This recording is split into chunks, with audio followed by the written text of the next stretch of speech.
I don't know. I do not know. I assume most of you are probably here looking for some kind of answers as to what the heck we just watched and what's going on all of a sudden with this team. And I'll save you the time. It might not be the best for the view duration of this video, but I don't have any answers. I have absolutely no idea what it is about this team that they find a way to consistently make bottom-feeding teams look like Stanley Cup contenders.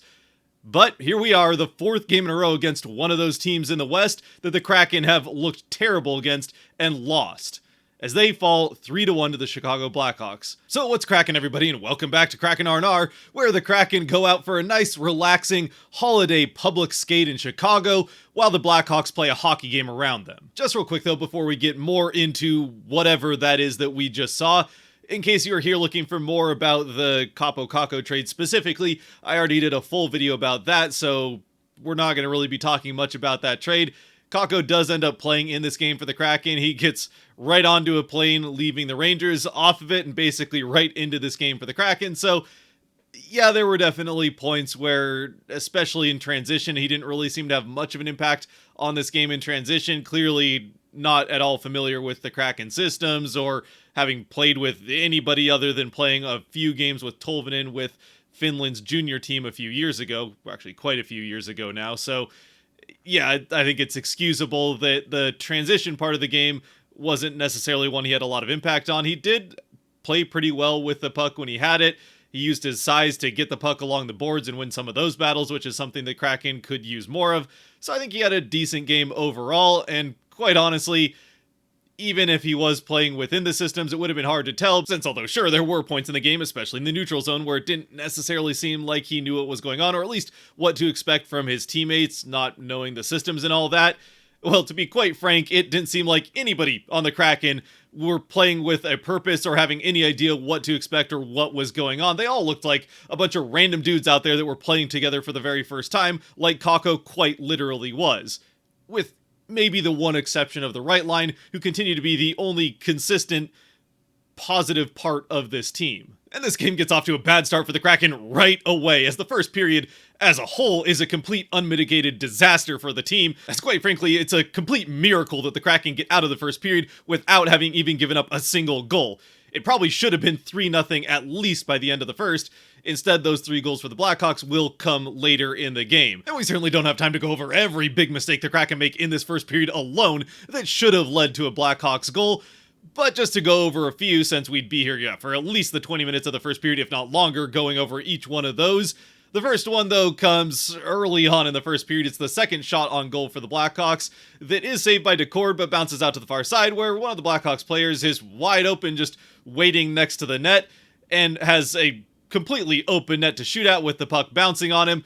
Fortunately, Larson is able to desperation swing his stick over to at least make contact with I can't remember who it was for the Blackhawks that had the empty net to shoot at, but Larson at least interrupts it enough that it goes off the post and out, so the Kraken dodge a massive bullet early on. Unfortunately, though, that doesn't serve as any kind of a wake-up call for the Kraken. It's not but a couple minutes later, they make another, even worse defensive mistake as a team, and this one certainly is much more of a Kraken blunder, and nothing really to do with even a lucky bounce, which was certainly part of that first opportunity. This one is just a whole team effort, Decord aside, as he's the one that ends up cleaning up the mess, but McCann gets the puck with some space around the faceoff circle in the Kraken defensive end. He looks around to start a breakout, at which point the entire rest of the team decides that it's time to race down to the other end of the ice to see who's going to get the goal, I guess. I don't know why all 4 guys decide to just burst out of the zone altogether at once, but it leaves McCann with 3 players around him. It's Ryan Donato who pokes the puck off of McCann's stick while he's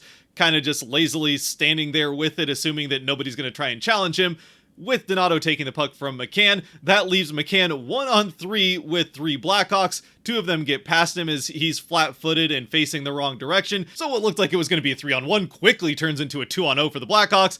Donato with the puck, Bedard on the other side of the offensive end as they just skate up on either side of Decord. Donato across to Bedard, Bedard over to Donato, and Decord comes up with an absolutely incredible save on the Donato shot. It helps that Donato wasn't really able to lift the puck, but Decord bails the team out there. After that, I suppose the Kraken do at least wait a little while through the middle part of the period before they require Decord to make another spectacular save to keep the Blackhawks off the board.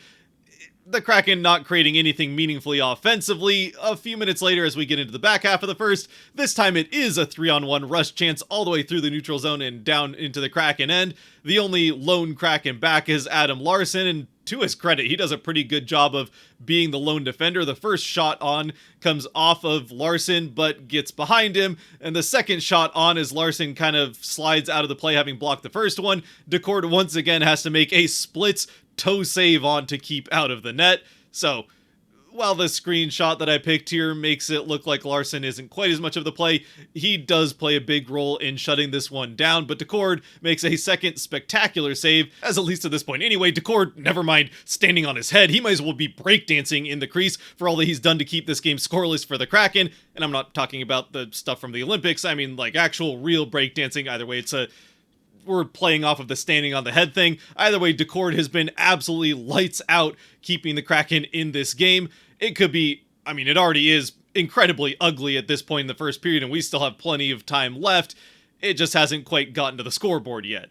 And the Kraken still have some more defensive blunder tricks up their sleeves, as just a couple minutes later, it's not quite a repeat of the first one, but something similar. Another shot on net from a dangerous area. Decord makes the save on it, bounces out to the far side where, of course, another Blackhawk is wide open. He fires off the shot, but this time Yanni Gourde sees it coming, which, yes, by the way, Yanni Gourde back from injury in playing as the center of the fourth line in this game. Decord sees it coming, circles into the crease behind Decord, and then makes the save himself, so that's however many great saves for Decord in the first period, and a save for Gourde as well. Again, technically it's scored as a block, but either way, Gourde coming up with the save on this one. I mean, it really is the type of play from Gourde here, especially with him coming back, this being his first game from that injury, that makes you wish that the Kraken had found a way to win this game, if for almost no other reason than being able to look back on this play and see it as the one that got everything started for the Kraken and allowed them to find a way to win this game. Obviously, that doesn't end up happening, so instead it's just a great play that ends up not mattering because the Kraken couldn't get out of their own way for the rest of the remaining 40 minutes of this game, as the Kraken do somehow, again, fairly miraculously, find a way to survive one of the worst periods of hockey that they've played this entire season without giving up a goal. But of course, as we get into the second period, that doesn't end up lasting, as about halfway through the second period, after the Kraken do kill off a Blackhawks power play early in the second period, so they got off to a sloppy start just like they played the entire first period, the Kraken do, into the middle part of the period, start to at least get some things going offensively, though it's looking a lot like that one-and-done type of offense that McCann talked about after the game against the Senators, where the Kraken are kind of getting rush chances here and there, or they'll get into the offensive end, pass it around a bit, and then the first shot on goal is either saved and rebounded out to safety, where the Blackhawks get control and go the other way. Either way, the Kraken not getting anything as far as multiple chances at the same time off the same shift or anything like that. And eventually, halfway through the period, off yet another broken play defensively in their own end of the ice, it's one too many of those opportunities for the Blackhawks, as a player finds his way behind the entire Kraken team. With his knee down in the crease, it goes off of Mikheyev and into the net. No chance for Decord, and it's 1-0 Blackhawks. And sure, maybe it's a bit of a lucky bounce for the Blackhawks that it goes off of his knee and in. Certainly not the way that you draw it up, even. I mean, maybe he put his knee down, just have another thing to bounce off of and hope for the best. Either way, the Blackhawks probably should have had at least a 2 or 3 goal lead at this point, so you can hardly complain about bad luck, especially considering, once again, you let another Blackhawks player just do whatever he wanted behind your entire defense. And of course, go figure that it's after this goal goes in, and I mean right after this goal goes in, that the Kraken finally seem to wake up offensively and have their first 2 meaningful offensive shifts of the entire game back-to-back. It's the Gourde line that gets the first good shift. Gourde having a fantastic game, even outside of the save that he made in the first. He was very good on the forecheck in this game. I mean, ultimately, the Kraken didn't have a lot to look at offensively positive in this one, so Gourde's efforts there, even though they didn't lead to much of anything offensively, and the fact that he was actually willing to stand in front of the goaltender, which is not something that Kraken players have really seemed to want to do lately. Yeah, I think he had a pretty decent game. Either way, his line has the first meaningful offensive shift of the game for the Kraken, followed right away by Benir's line having a pretty good shift with Kako on the wing. At that point, things eventually will start getting mixed and changed up, especially in that top 6 as the game goes on and the Kraken are failing to score, which they do here. but at least they finally looked like an NHL team out there. And as we get into the last few minutes of the second period, the whistles come out from the officials. The Kraken get the first power play in this burst of special teams and 4-on-4 nonsense that spans into the third period. The first Kraken power play is a full 2-minute power play. It goes absolutely nowhere. The Kraken don't even get close to getting a shot on goal, much less scoring. Then almost immediately afterwards, the Blackhawks are going to get their second chance on the power play, as Tanev is very upset about this call as he heads to the box. I'm kind of surprised. He was still upset as he came out of the box at the end of the period, yelling at the official, getting in his face. I was waiting for them to call him for unsportsmanlike and either kick him out or send him back to the box. He was really asking for it. And quite honestly, I don't know what his argument here is. You can see clearly in the replay that he just carelessly and I think fairly knowingly skates right through the head of Donato after the whistle. Donato gets up, understandably upset with Tanev, gets in his face. Tanev gets called and then throws a fit about what was very clearly a penalty. Either way, it doesn't really end up mattering all that much, as right off the faceoff, the Blackhawks make it 4-on-4 with a trip. The Kraken do get a couple of decent chances at 4-on-4. It doesn't go anywhere, but even though the Kraken are unable to score here at 4-on-4, or really regardless of what number of players are out on the ice for any given team at any given point in the game, the Kraken unable to score or even get that close to it through the first 40 plus minutes of the game. Probably the most entertaining part of this game by the end of it, at least from a Kraken perspective anyway, comes during this 4-on-4 period and pretty early on in it. As I want to say it's down in the Kraken end of the ice, down in the corner along the boards. Stevenson and Murphy get tangled up, go to the ice, and then I don't know what happens, what Stevenson did to absolutely enrage Murphy, but he gets up from his feet, absolutely incensed, throws his gloves and stick to the ice, trying to chase down Stevenson and get him in to fight him. And Stevenson's just kind of casually skating away from him, looking over his shoulder. I would imagine laughing, you couldn't really tell, but yeah, Stevenson having absolutely none of it. Murphy just skating after him all the way up into the neutral zone, getting towards center ice, when eventually out of left field, Dunn says, "All right, you don't have to ask me twice," throws his gloves and stick to the ice, goes right after Murphy and beats him to the ice. Murphy getting up from the ice after being beaten down by Dunn, like, I wasn't going to try and fight you. What do you do? I wanted to fight that guy. In the end, the officials don't even call it a fight. They give both of them a double minor for roughing, send them to the box for the rest of the second period and a chunk of the start of the third. I don't know why you give them both double minors for roughing rather than just give them 5 for fighting. Either way, Dunn heads to the box, I would imagine laughing a bit on the inside and certainly having worked out some frustration, as it was a second not particularly great game in a row for him. He goes to the box, gives Brandon a bit of a fist bump, and at least all the Kraken fans were able to have a little chuckle there. Unfortunately, that was about as much fun as we had with this game, as the third period starts off with yet more Kraken ineptitude defensively. Well, I guess it doesn't start out with the ineptitude defensively. It actually starts out with another Kraken power play, which this time they actually get some shots on goal and look mildly dangerous. Maybe dangerous is a bit generous. Either way, they don't end up scoring. And then the bad defense shows up again. This time it's just a lazy change and a lazy back check that couple up for a shot from the slot from, once again, Ilya Mikheyev. He puts it into the top of the net past Cord, and well, maybe this is one that you'd want Cord to have a save on. Well, the entire first period, Cord saved you a number of times on ones that you can hardly ask for a save on, and he still managed to make it. And at the same time, I think you also probably want somebody to show at least some amount of effort getting off the bench and hustling into the play. Neither of those things happen. It's 2-0 Blackhawks. And once again, it seems like a Blackhawks goal is the only thing that was going to get anything going offensively for the Kraken, as they finally start to try to get into the offensive end and make something happen. Eventually, after a few chances and a couple pretty decent shifts, they are able to at least cut the score in half for the time being. It comes off of a pretty nice play in the offensive end as they're able to pass it around the outside a bit, and then a cross-seam pass from Bjorkstrand finds Riker Evans diving deep into the play on the far side. Evans, not quite a one-time shot. The pass is a little bit in on his hands, but he's able to choke up, get the shot off just in time to go off the armpit of the goaltender for the Blackhawks, who I'm spacing on the name of at the moment, but it gives the Kraken their lone goal of the game and second goal in 3. Unfortunately, that would be about the amount of offense we see from the Kraken in this one. Just a few minutes later, the Blackhawks get it right back, and it's just some more complete defensive ineptitude. The Kraken making the Blackhawks look like they're on a power play at 5-on-5, and quite frankly, I've seen Kraken penalty kills, actually most Kraken penalty kills, play more aggressively 4-on-5 than the Kraken play 5-on-5 here. The Blackhawks just with all the time and space that they could possibly want to pass the puck to whoever they want at any given time, and eventually a cross-seam pass leaves absolutely no chance for Decord. The shot on net goes through two Blackhawks players in front of it, so somehow the Blackhawks had two players literally sharing the same square foot of ice, and the Kraken still didn't have enough people to man up and create any kind of challenge around the outside, or even cut off a passing lane for that matter. And that would pretty much be the nail in the coffin for this one. The Kraken do go empty net for the last kind of 3 or so minutes, at least prevent the Blackhawks from hitting the empty net. They get a few chances at 6-on-5, but it's not enough to obviously end up mattering or even pulling back to within one. As the Blackhawks win this one, the Kraken drop their third straight, and your guess, again, is as good as mine as to what has happened from this team. Once again, it seems as soon as we thought that they had turned a corner out of those 3 horrific games against the Ducks and then back-to-back games against the Sharks, they go on that road trip.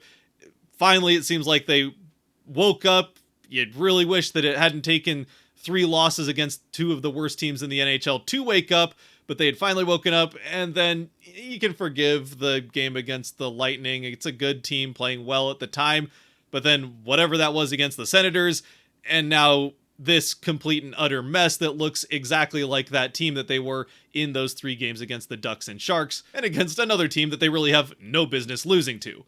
And yes, I'm aware that the Blackhawks had, well, this is their 3rd straight win now, so they're playing pretty well at the moment for the Blackhawks, but yeah, I'm sorry, the way the Kraken played in this game, I'm not even convinced they would have beaten the Coachella Valley Firebirds, who are doing pretty well in the AHL, but yeah, I'm not convinced the Kraken would have beaten an AHL team the way they played this one, certainly in the first period. So then one more time, that's 4 straight games that the Kraken have played specifically against these bottom-feeding teams in the West, which there are kind of 4 teams that have set themselves aside from the rest of the pack as the worst 4 teams in the West. It's the Sharks and Ducks in the Pacific, and the Blackhawks and Predators in the Central. And of course, as we already well know, the Kraken had their struggles in those 4 straight games against the Ducks and Sharks, and even the one of the 4 of them that they did win, they did not play particularly well in. They were just able to win it because the Ducks aren't very good. And now they've lost one of the 2 games so far they played against the Blackhawks. Fortunately, they did win the other, and they've taken care of business in the 2 games that they played against the Predators, who are still the one of the 4 rosters of these struggling teams that at least has a chance or potential to turn things around, but there's absolutely no excuse against this Blackhawks team, the Sharks, or the Ducks, and yet the Kraken continue to find mind-boggling ways to struggle and look just absolutely horrendous and lost against these teams. So far now, having flushed 8 points down the toilet. As for any bright spots for the Kraken coming out of this game, there really are not very many. Surprise, surprise. I'm trying to find some way to end this on a little bit of a positive note, as I'm not going to do 3 stars for this one. I'm sorry you lose your 4th straight game against bottom-feeding teams and really do not look particularly competitive in any of those 4 games. Yeah, there's absolutely no chance I'm giving out a star, even though I think there are a couple players that played pretty well in this game. Oliver Bjorkstrand, I think, did have a very strong game. Riker Evans had a good game, even outside of him being the guy that scores the lone goal for the Kraken. Decord had a fantastic first period, and then maybe a couple of uncharacteristic spots throughout the rest of the game, but you can hardly blame him with how much the Kraken were making him work in this one. Larson does have a couple of good breakups and helping clean up those horrible defensive mistakes the rest of the team were making. Yanni Gourde makes the save, but yeah, I'm not giving out any stars, even though there were a few guys that played well. I guess the only, like I said in the beginning, really the only potential bright spot coming out of this game for the Kraken is that right line continues to play consistently well. They were really the only line that was at all noticeable throughout the entire game. The other lines had spots here and there. The Beniers line was good at times in the game. Gourde by himself at least looked good at points in the game, but it's the right line's the only one that seems like when they're out on the ice, you feel good about the Kraken making something happen.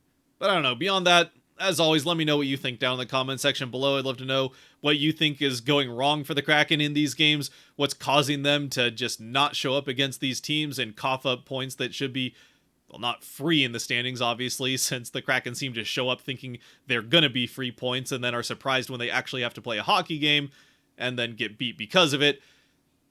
Either way, let me know what you think down in the comments, and we'll just have to hope that the Kraken can pull off a minor miracle in this back-to-back against Vegas and Colorado to find themselves back at NHL 500 before the break. Till those games on the weekend, though, stay safe out there, be good to each other, God bless, and go Kraken.